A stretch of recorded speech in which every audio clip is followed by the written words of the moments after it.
नमस्कार, मेरा नाम आलोक है। आप लाइव स्ट्रीज देख रहे हैं। फिलहाल पूरे बिहार में मानसून ने दस्तक दे दी है। मौसम थोड़ा ठंडा है, लेकिन सियासी पारा जो है बिहार का वो काफ़ी चढ़ा हुआ है। बिहार की अगर हम बात कर रहे हैं तो लोक जनशक्ति पार्टी को लेकर के काफ़ी सारी बातें सामने निकल के आ रही हैं। अब से थोड़ी देर पहले दिल्ली में यह निर्णय हुआ, राष्ट्रीय कार्यकारिणी की बैठक हुई, जिसकी अध्यक्षता चिराग पासवान ने की और तमाम जो 5 सांसद थे जो बागी हो चुके थे, जिन्होंने पशुपति पारस को संसदीय दल का नेता माना था, चिट्ठी लिखकर ओम बिरला तक को दे दी थी, उन्हें पार्टी से निष्कासित कर दिया है। तो इस वक्त की जो बड़ी खबर निकल के आ रही है वह दिल्ली से निकल के आ रही है। लेकिन ऐसे में चिराग पासवान ने ट्वीट करके जो चिट्ठी जारी की थी, सबसे बड़ा सवाल वहाँ खड़ा होता है। चिट्ठी तो जारी की है, साथ ही साथ प्रिंस राज जो कि रामचंद्र पासवान जो कि समस्तीपुर से पूर्व सांसद थे, उनके सुपुत्र हैं। उनके निधन के बाद प्रिंस राज को टिकट दिया गया और वो भी समस्तीपुर से इस वक्त मौजूदा समय में सांसद हैं। उन पर गंभीर आरोप लगाए हैं। तस्वीर देखिए किस तरीके से चिट्ठी जो लिखी है चिराग पासवान ने, उसके माध्यम से उन्होंने बहुत कुछ पूछा है, सवाल पूछा है। पशुपति पारस से भी पूछा है कि जब पिताजी का निधन हो गया उसके बाद भी मुझे आपकी ज़रूरत थी, जब चुनाव हुआ आपने एक बार भी नहीं पूछा कि इतना खर्च हो रहा है, क्या कुछ ज़रूरत है, या फिर चुनाव के दौरान भी आप प्रचार के लिए किसी विधानसभा क्षेत्र में नहीं गए। क्या मुझे आपकी ज़रूरत नहीं थी? पिता के चले जाने के बाद क्या आपका दायित्व तो नहीं था? आपने कभी मुझे सराहा नहीं, आपने कभी मेरा ख्याल नहीं रखा। और अब ये आरोप लगाया जा रहा है चिराग पासवान के ऊपर। उन्होंने सबसे गंभीर आरोप तो प्रिंस पासवान के ऊपर लगाए हैं। तस्वीर देखिए, आरोप नहीं लगाए हैं, कहीं ना कहीं बताया है।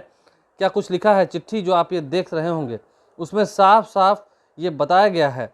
कुछ दिन पूर्व स्वाति नाम की महिला जो पहले पार्टी से जुड़ी हुई थी, वह प्रिंस पर यौन शोषण का आरोप लगाकर ब्लैकमेल कर रही थी।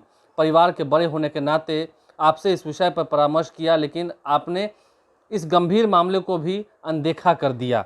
आपके अनदेखा करने के बाद मैंने प्रिंस को पुलिस के पास जाने की सलाह दी ताकि सच और झूठ सामने आए एवं जो कोई भी दोषी हो वह दंडित हो।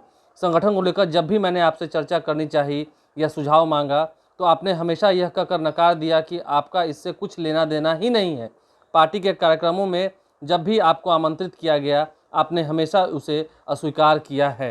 सार्वजनिक तौर पर भी आपने अपने साथियों के बीच हमेशा मेरी निंदा की व पार्टी के प्रति हमेशा नकारात्मक बातें कही हैं। तो कहीं ना कहीं ये तमाम बातें जो उन्होंने चिट्ठी में लिखी हैं, खास करके ये बड़ी बात, स्वाति नाम की लड़की कौन है जिसने प्रिंस राज पर यौन शोषण का आरोप लगाया था, और आप समझ सकते हैं क्या कुछ बातें जो हैं वो सामने निकल के आई थी। तो क्या चिराग पासवान ने उस वक्त बचाया था प्रिंस पासवान को?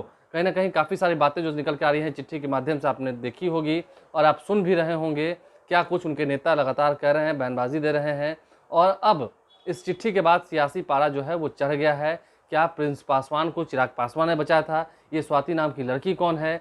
और पशुपति पारस हमेशा अनदेखी करते रहे, हमेशा से चिराग पासवान की बातों को टालते रहे, कभी भी उन्होंने पूछना नहीं चाहा, और आज वह संसदीय दल का नेता चुने जा चुके हैं।